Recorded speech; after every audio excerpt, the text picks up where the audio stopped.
बिस्मिल्लाहिर्रहमानिर्रहीम। अस्सलाम वालेकुम नाज़रीन, मैं हूँ इरफान हाशमी और आपको प्रोग्राम में खुश आमदीद कहता हूँ। तमाम तारीफ़ें उस रब्बुल इज़्ज़त के लिए जिसकी तरफ हम सबको लौट कर जाना है और जिसके हुजूर हम सबको एक दिन पेश किया जाएगा। व्यूअर्स, अब तक की सबसे बड़ी ख़बर आपके साथ शेयर कर रहे हैं। ईरान के ऊपर इसराइल ने दूसरा हमला कर दिया है। ईरान के मुख्तलिफ़ शहरों को टारगेट किया गया और ये इसराइली हमले जिस अंदाज में किए जा रहे हैं, इसमें अमेरिका की मुकम्मल सपोर्ट हासिल है इस वक्त इसराइल को। डोनाल्ड ट्रंप ने और उनकी हुकूमत ने इब्तदाई तौर पर जब ये पहला हमला किया गया, उनकी तरफ से ऐलान था कि हम फ़िज़ा के अंदर आपको जो रीफ्यूलिंग की सहूलत है ये नहीं देंगे। और ये इसराइल का अपना इक़दाम है। हम चाहते हैं कि ईरान हमारे साथ मुआहिदा करे और अगर ईरान ने हमारे साथ मुआहिदा ना किया तो इसके नताइज होंगे। आपको याद होगा कि 60 रोज़ पहले एक अल्टीमेटम जारी किया गया डोनाल्ड ट्रंप की तरफ से कि आप दस्तखत करें, हमारे साथ एक मुआहिदा करें और अगर आपने मुआहिदा ना किया तो आपको इसके संगीन नताइज जो हैं वो भुगतना पड़ेंगे। 60 रोज़ गुजरे, 61वें रोज़ इसराइल की तरफ से ये हमला कर दिया जाता है। अब से कुछ ही देर पहले डोनाल्ड ट्रंप ने अपने जो ट्रुथ सोशल प्लेटफॉर्म के ऊपर एक बयान जारी किया जिसमें वो कहते हैं कि ईरान पर हमलों के बाद ईरान के पास इसराइल की जानिब से जो हमले किए गए, जौहरी मुआहिदे तक पहुँचने का शायद ये दूसरा मौका है। दिस इज़ सेकेंड अपॉर्चुनिटी जो ईरान के पास मौजूद है। वो लिखते हैं कि 2 माह पहले मैंने ईरान को मुआहिदा करने के लिए 60 दिन का अल्टीमेटम दिया, आपने हमारी बात नहीं सुनी, तो लिहाजा हमें आपके ऊपर हमला, यानी इसराइल ने आपके ऊपर हमला किया। मैंने उन्हें बताया कि क्या करना है, लेकिन उनके पास दूसरा मौका है। ईरान के कुछ जो हार्डलाइनर्स जो एडमिनिस्ट्रेटिव लोग थे, एडमिनिस्ट्रेशन में बहादुरी से बात की, लेकिन वो नहीं जानते थे कि क्या होने वाला है। सब हार्डलाइनर्स ईरानी अब मर चुके और अब आगे भी नताइज जो हैं वो बदतर होंगे। एक खुल्लम खुला धमकी दी गई है अमेरिका की तरफ से ईरान को।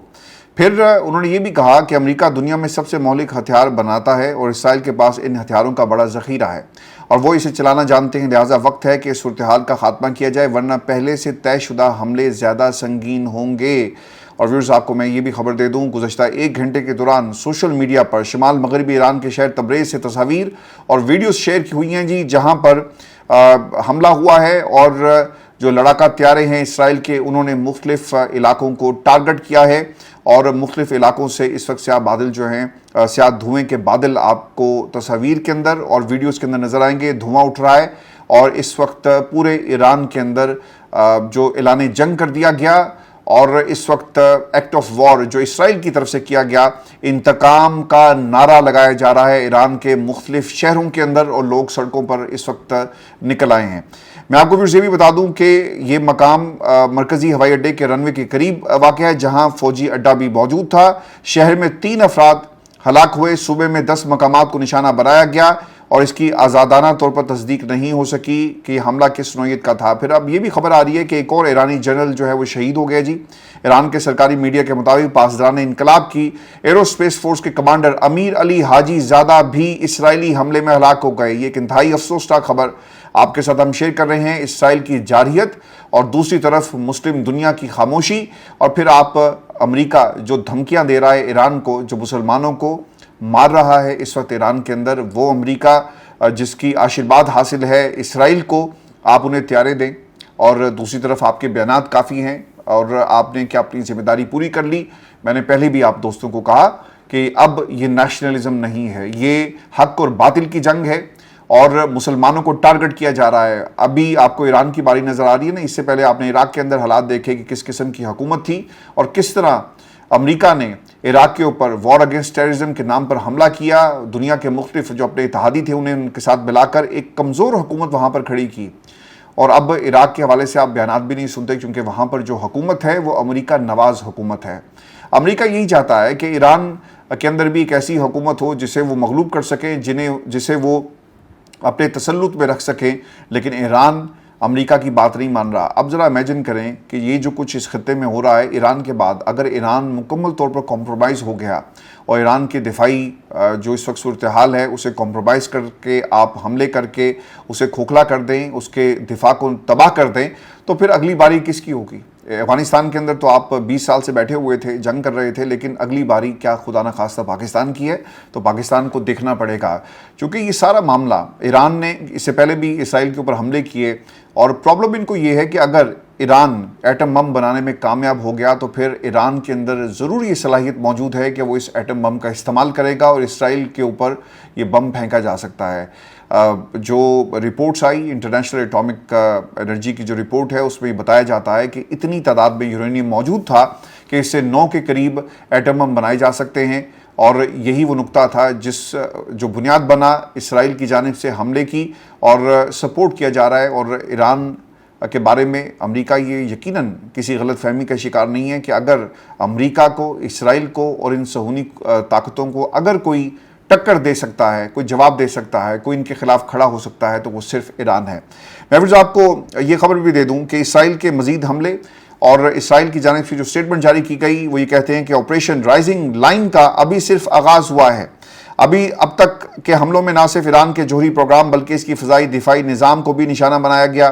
اس سے پتہ چلتا ہے کہ اسرائیل آنے والے دنوں میں مزید حملوں کی تیاری کر رہا ہے۔ میں آپ کو یہ بھی خبر دے دوں کہ ایران میں سرخ پرچم لہرا دیا گیا ہے، اور سرخ پرچم کا مطلب کیا ہے؟ اسرائیلی حملے کے انتقام کی علامت سرخ پرچم لہرا دیا گیا۔ ایرانی میڈیا کے مطابق ایران کے مذہبی اہمیت کے حامل اہم شہر قم کی مسجد جمکران میں ایرانی روایات کے مطابق انتقام کی علامت سرخ پرچم بھی لہرا دیا گیا ہے۔ اب جو سب سے امپورٹنٹ چیز ہے کہ اس وقت پورا ایران جو تیاری کر رہا ہے وہ حملے کی ہے، وہ تیاری کر رہا ہے کہ کس طرح ہم نے اسرائیل کو اب ٹارگٹ کرنا ہے۔ اس وقت امریکہ دنیا کے تمام ممالک کو دھمکی دے رہا ہے، خاص طور پہ مسلم دنیا کو اس نے دھمکی دی۔ جہاں پر تیل ہے وہاں پر ان کی رال ٹپکتی ہے، وہاں پر وہ ڈیل کرنے کی بات کرتے ہیں، بزنس ان کی ٹرمز ہیں اور بزنس ٹائز آپ کو نظر آئیں گی۔ مڈل ایسٹ کے اندر بہت سارے ممالک کا انہوں نے دورہ بھی کیا اور وہاں کی ان کی انویسٹمنٹ ہے، لیکن جن ممالک کے ساتھ ان کی بزنس ٹرمز نہیں ہیں اور جو ایران کی شکل میں یا پھر دنیا میں جو دوسرے ممالک اسرائیل کو برا کہتے ہیں یا پھر ان کے خلاف کھڑے ہوئے ہیں، تو وہاں پر آپ کو یہ ٹائز نظر نہیں آئیں گی۔ اب امریکہ اسرائیل کے ذریعے، یعنی اسرائیل ایک پراکسی بنا ہوا ہے ایران پر حملے کی، اور ایران کے ساتھ معاہدے، یعنی دونوں جو ملک ہیں وہ مل کر ایران کے خلاف اس وقت انہوں نے اعلان جنگ کیا ہوا ہے۔ اب ان کی ملٹری پریزنس کو دیکھیں، یہ ایک میپ میں آپ کے ساتھ شیئر کر رہا ہوں اور آپ کو اس سے اندازہ ہو جائے گا کہ اس وقت کتنے تعداد کے اندر جو آپ کے امریکن سولجرز ہیں وہ کہاں کہاں اور کس کس دنیا کے کس کس خطے میں اس وقت موجود ہیں۔ کویت میں بتایا جاتا ہے کہ اس وقت 13,000 کے قریب یو ایس اے کے جو ایکٹیو سولجرز وہاں پہ آپ کو ملیں گے۔ اس کے ساتھ ساتھ جو ملٹری پریزنس ہے عراق میں 6,000 کے قریب ہے، شام میں 2,000 ہے، جارڈن کے اندر آپ کو 3,000 کے قریب ملیں گے، سعودی عرب میں 3,000، بحرین کے اندر آپ کو 7,000، قطر میں 13,000، یو ای میں 5,000، عمان میں 6,000۔ تو یہ آپ کی پریزنس ہے، اور ایون کہ ٹرکی کے اندر بھی آپ کو ان کی پریزنس نظر آ رہی ہے۔ تو یہ یونائٹڈ اسٹیٹس آف امریکہ ان کی پریزنس ہے مسلم دنیا کے اندر۔ تو مسلمانوں نے سر کیا لڑنا ہے امریکہ کے ساتھ؟ وہ کس طرح سے آواز اپنی بلند کر سکتے ہیں جنہوں نے اپنے ہوائی اڈے دے دی، اپنی بیسز دے دی، اپنا سب کچھ دے دیا۔ ایک چیز ہے ایٹم بم جو پاکستان کے پاس موجود ہے، اگر ہمارے پاس یہ ایٹم بم نہ ہوتا تو پہلے بھارت نے ہمارے اوپر حملہ کرنا تھا، اور پھر اس کے بعد باقی لوگوں کو بھی ہوش آنا تھا، انہوں نے بھی حملہ کرنا تھا، اور پاکستان حالت جنگ میں جس طرح ہم پر مسلط کی گئی شاید ہم اس جنگ سے باہر آ سکتے۔ جو کچھ اس وقت ایران کے ساتھ ہو رہا ہے اور وہ چاہتے ہیں کہ وہ کسی طرح ایٹمی طاقت حاصل کر لیں، اور اگر وہ حاصل کرنے میں کامیاب ہو گئے تو پھر گیم اوور ہے، پھر کوئی ایران کو دھمکی نہیں دے سکے گا، کیونکہ ان کو معلوم ہوگا کہ اگر ہم نے ایران کے اوپر جو کچھ آج ہم کر رہے ہیں ایٹمی قوت حاصل کرنے کے بعد ہی سب کچھ کیا تو اس کے نتائج ہوں گے، اور نتائج بہت ہی بھیانک ہوں گے۔ وہ ایران جو اسرائیل کے اوپر حملہ کرنے سے پیچھے نہیں ہٹتا تو کیا ایٹمی طاقت بننے کے بعد وہ ایٹم بم چلانے سے پیچھے ہٹے گا؟ کبھی بھی نہیں ہٹے گا۔ تو یہ اس وقت یو ایس ملٹری کی پریزنس آپ کو نظر آ رہی ہے۔ ویورز، اب تک کی خبر کے مطابق 329 جو اس وقت ایران کے اندر زخمی نمبرز رپورٹ ہو رہے ہیں جی، انجرڈ 78 شہید ہیں جی in brutal Israeli attacks on residential areas of Tehran میں یہ سب کچھ ہوا۔ ایک اور بھی خبر میں آپ کے ساتھ شیئر کرتا چلوں، اور خبر کے مطابق the Mossad spy agency reveals the footage showing its reaction against Iranian air defenses and ballistic missile launchers in Iran responding. According to an Israel official, the Mossad built a secret explosive drone base in Iran for this morning's operation. اچھا، وہ کہتے ہیں کہ انہوں نے کیا کیا تھا کہ انہوں نے ایران کے اندر سیکرٹ ایک بیس بنائی، بہت ساری چیزیں اسمگل کی گئی ہیں ایران کے اندر جہاں سے ہیلپ دی گئی ان تمام حملوں کو جو فیسیلیٹیشن کی بات جو ہے وہ کر رہے ہیں ان حملوں کے حوالے سے. The drones were used to strike ballistic missiles launcher at the base near Tehran, preventing Iran from firing projectiles at Israel as this morning's strike began. Additionally, vehicles carrying weapon systems were smuggled into Iran. اچھا بہت سارے ایسے vehicles تھے جن کے اندر جو جدید قسم کا ایسے آلات موجود تھے جس سے انہوں نے پورے دفاعی نظام کو کمزور کر دیا. کسی دوست نے کہا تھا کہ کیا ہوا ایسا کہ آپ کی جو شیلڈ تھی وہ کام نہیں کرتی اور ایران کے اوپر حملہ ہوا اور ایران کے اس حملے کو بچایا نہیں جا سکا اس حملے سے اور اسرائیل اس پہ کامیاب رہا. اس کی وجہ یہ ہے کہ انہوں نے ایران کے اندر سیکرٹ ویپنز جو ہے وہ اسمگل کیے اور اس سیکرٹ ویپن نے اس سسٹم نے کیا کیا. These systems took out Iran's air defenses and gave Israeli planes air supremacy and freedom of action over Iran. A third covert effort involved Mossad commandos deploying precision missiles near anti-aircraft sites in central Tehran. تو یہ وہ وجہ بنی ہے جی جس وجہ سے یہ کامیاب ہو سکے ہیں اور ایران اپنے ان تمام جو نقصانات ہوئے ہیں اس وقت ان کو کیلکولیٹ کر رہا ہے. میں بھی آپ کو یہ خبر پاکستان کے حوالے سے بھی دے دوں. علی امین گھنڈا پور کا خطاب ہے اور عمران خان کو کیا بائی پاس کر دیا گیا, یہ وہ سوال ہے جس کا آپ کو جواب دیں گے. ایک تو جی اسرائیل کی مذمت کی ہے علی امین گھنڈا پور کی طرف سے, اسمبلی کے فلور پر کھڑے ہو کر انہوں نے تقریر کی کہ ہم اپنے مسلمان بھائیوں کے ساتھ کھڑے ہیں. اچھا کھڑے تو ہم سب بھی ہیں جی, لیکن عملی طور پر ہم کیا کرتے ہیں؟ ایک مذمتی بیان, ایک تحریر, ایک تقریر, اس کے علاوہ مسلم دنیا جو ہے کچھ نہیں کر رہی. اور میں نے آپ کو بتا دیا کہ اس وقت USA کی جو ملٹری پریزنس ہے اس خطے میں آپ کو کہاں کہاں نظر آتی ہے. اچھا ایک اور انہوں نے بات کہی کہ ہم آج بجٹ جو ہے وہ پیش کرنے جا رہے ہیں, عمران خان سے ہماری ملاقات کروائی جائے, بجٹ تجاویز پر بات کرنا چاہتے ہیں, ملاقات نہ کرائی گئی تو پھر ہم اپنے فیصلے لینے میں آزاد ہوں گے. اچھا انہوں نے یہ نہیں کہا کہ ہم بجٹ پاس نہیں کریں گے یا عمران خان کا سے ملاقات ضروری ہے. جو آپ کے آفتاب عالم صاحب تھے انہوں نے بھی 2 روز پہلے کہا کہ ہم بجٹ پیش کرنے جا رہے ہیں 13 کو. آج بجٹ پیش ہو گیا, عمران خان کو بائی پاس کر دیا گیا KP حکومت کی طرف سے. اعظم یہ جو اسپیکر بابر سلیم سواتی صاحب ہیں ان کی گفتگو بڑی امپورٹنٹ تھی. انہوں نے کہا جی کہ عمران خان کی تجاویز شامل نہ ہوئی تو بجٹ منظور نہیں ہوگا. میں ہوں یا کوئی اور عہدیدار عمران خان کے حکم کی خلاف ورزی نہیں ہو سکتی. بجٹ اجلاس کب تک رک سکتا ہے؟ ماہرین معیشت جی اس حوالے سے یہ کہتے ہیں کہ زیادہ سے زیادہ اس کو جولائی تک جو ہے وہ پوسٹ پون کیا جا سکتا ہے, پش کیا جا سکتا ہے.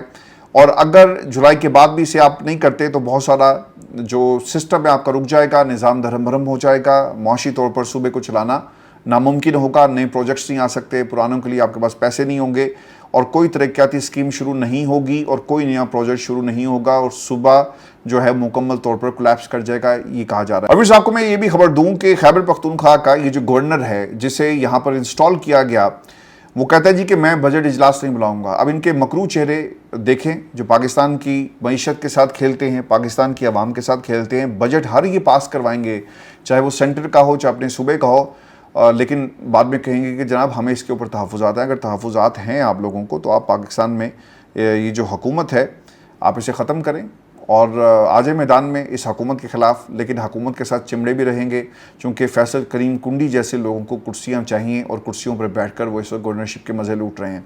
اچھا انہوں نے پھر یہ بھی بات کہی کہ 14 روز تک سمری پر دستخط کرنے کا پابند ہوں, آج ہی دستخط کرنے کا پابند نہیں ہوں. تو انہوں نے فی الحال نہ اقرار کیا نہ انکار کیا, لیکن سمری کے اوپر دستخط جو ہے وہ نہیں کیے.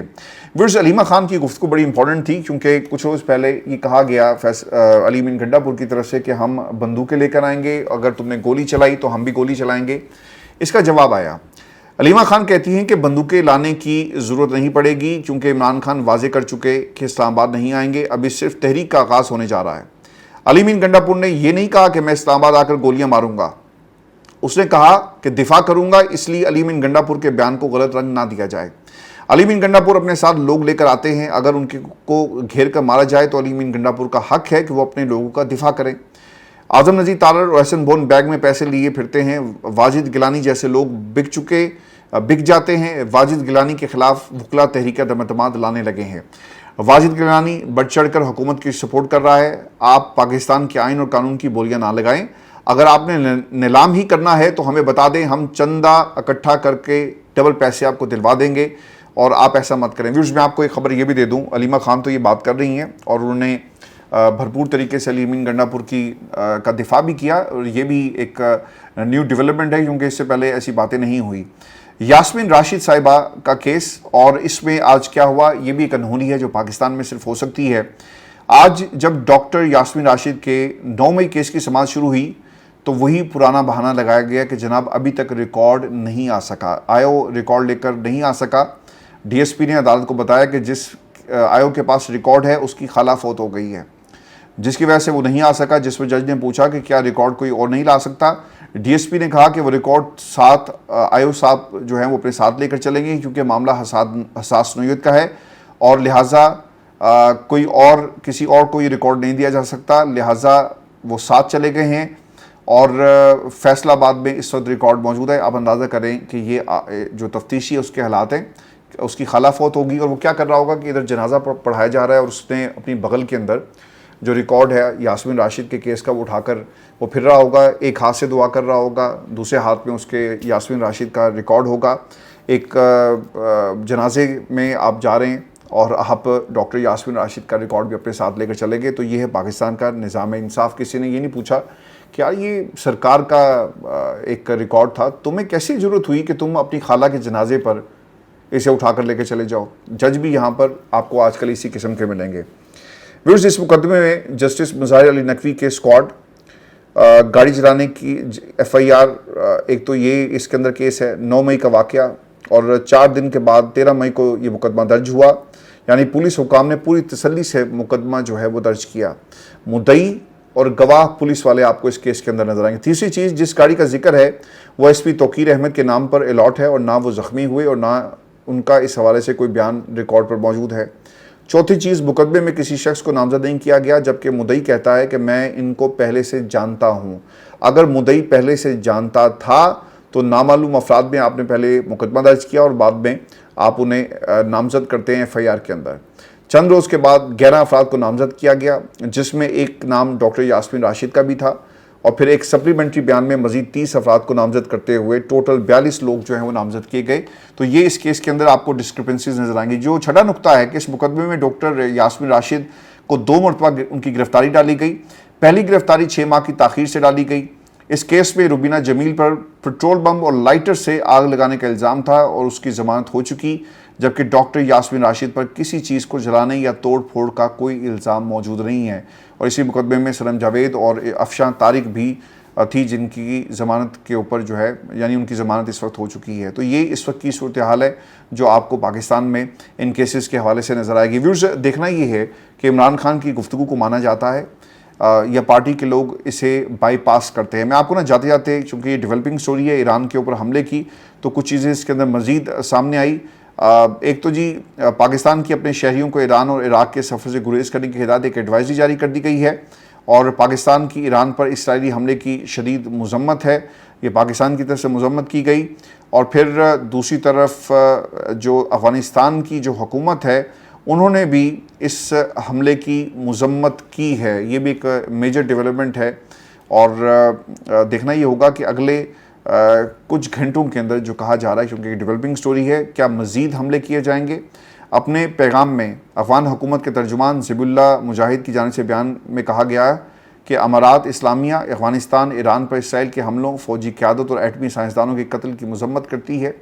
इसराइल का हमला बैनुल-अक़वामी क़वानीन के बुनियादी असूलों की खिलाफ वर्जी है, ईरान की कौमी खुदमुख्तारी और इलाकाई सालमियत की सरीहन खिलाफ वर्जी है और इसकी शदीद मज़म्मत करते हैं। ज़िबुल्लाह मुजाहिद ने यह भी कहा कि जहारियत एक ऐसे वक्त में की गई जब मज़लूम फ़लस्तीनी अवाम बिलखसूस गज़ा में आज भी इसराइल के तबाहकुन हमले जारी हैं और काबिज़ इसराइली हुकूमत पर पुरतशद्दुद कार्रवाई कर रही है। तालिबान को जी अगर जहाद करना है तो फ़लस्तीन के लिए जहाद करें, अगर उन्हें जहाद करना है तो वो इसराइल के ख़िलाफ़ जहाद करें।